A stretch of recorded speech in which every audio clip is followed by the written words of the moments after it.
there was a story in Iraq that during the days of Saddam, they went to vote. Then when they went back to the house, this guy told the parents, said, yeah, I voted against Saddam. So the parents said, you are mad. You know that we will not survive this. You have committed a major blunder at our expense. So this young guy said, okay, Mama, I'll make the corrections. He went back to the polling station and told the polling chief, I made a mistake. I think I was confused. I thought voting means this, then that. So what do you do? I didn't support Saddam. So what do you want to do? I want to support Saddam.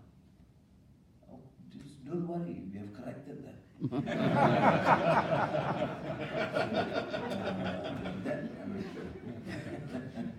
So that is what elections is all about in some places. So in our case, going on, you remember in 2013 we have had that, but then we didn't have enough seats because of gerrymandering, etc., etc. But anyway, we considered after the big battle. I did consider. I said, look, we want a peaceful. The country must be peaceful. I don't want civil strife. Our initial decision, in fact, many our younger supporters were very angry with me at that time. They wanted us to continue to oppose the government because it's not legitimate. But you know, we expect Muslim countries, they go silent. Even Western countries, because of a lot of business interests in Malaysia. So they were also silent. But anyway, that has caused this activists and Democrats to work harder. And I say that you should not win in a particular constituency. If you win by 51% of the votes, you will lose. So you must make sure that the margin goes higher, must be 4 or 5% to register victory. We did achieve that, finally. But why is it that the leadership of the old regime concede? I think we should grant them some recognition, because they tried. From what I hear, they did try. But we were fortunate because the police and the army just decided to respect the will of the majority. And therefore, the transition was peaceful. There were, of course, problems because the old officers, the old loyalties were there, but it is not certainly a problem that could lead to civil strife. And Mahathir's experience also counts in this extent. It's not easy for me to praise him, but I think to do justice to the facts, he did. Because I was still technically imprisoned at that time. I was not able to influence the direction, but he did.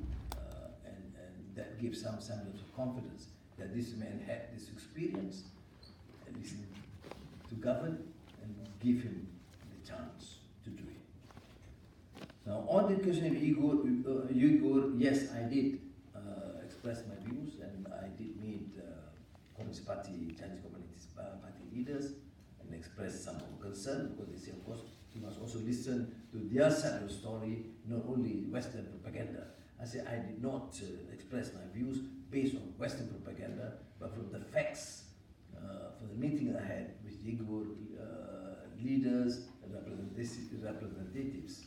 So I have done a small way, and Malaysians, to credit both of the previous government too and the present government, we have said that whilst we do not necessarily condone any perpetrators of violence in any way, but the issue of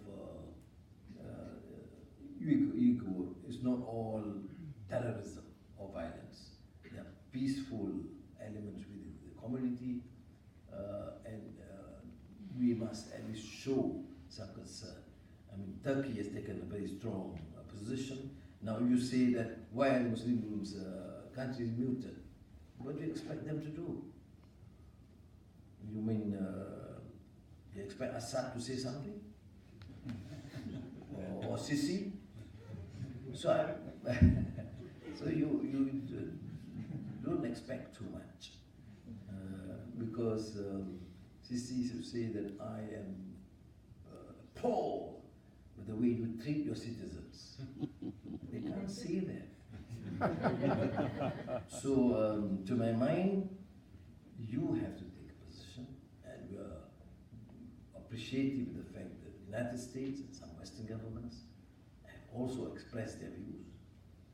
And we hope there's immediate amicable resolution to this conflict, that the Chinese will take into account the concerns expressed, not all by their political foes, but many of their friends in the region, to try and resolve this conflict. On issue Malay dilemma, this was, well, an old issue. Mahathir wrote it in 1969. He has revised his views, and why you stuck to the old views? Like when I was in, I gave a lecture at the Council of Foreign Relations, I think, in New York, many years back. Also, Anwar, you sound quite liberal and quite democratic now. And then he cited, he quoted what I said. When I was 17. I said, yeah, I may have said that, I can't remember. But why did you choose some of the nasty things that I said when I was 11? So I think the Mahathir's position on the Malay is not, he believed, one thing is that he believed that the culture and the values must change with the times. But you know, there has been a strong academic debate. One of the most pronounced sociologists in the region, Hussein Alatas, wrote a book, The Myth of the Lazy Native. You see, with the influence of very colonial scholars, you have that myth. You talk about the Chinese has a propensity to be, to like opium. Certainly it's absurd, but that was the colonial attitude that was pervasive in that period.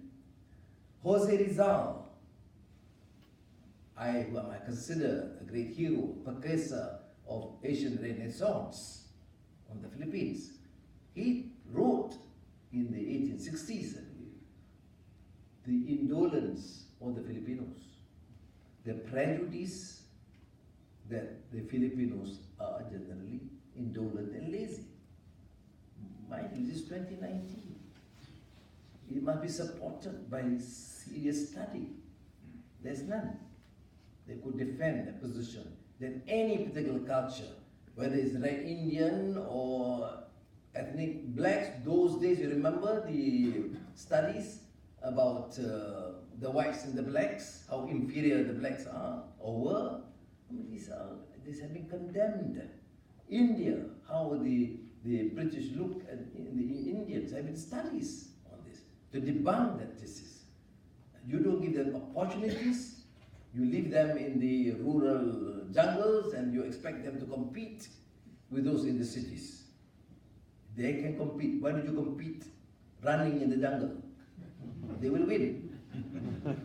Or climbing trees.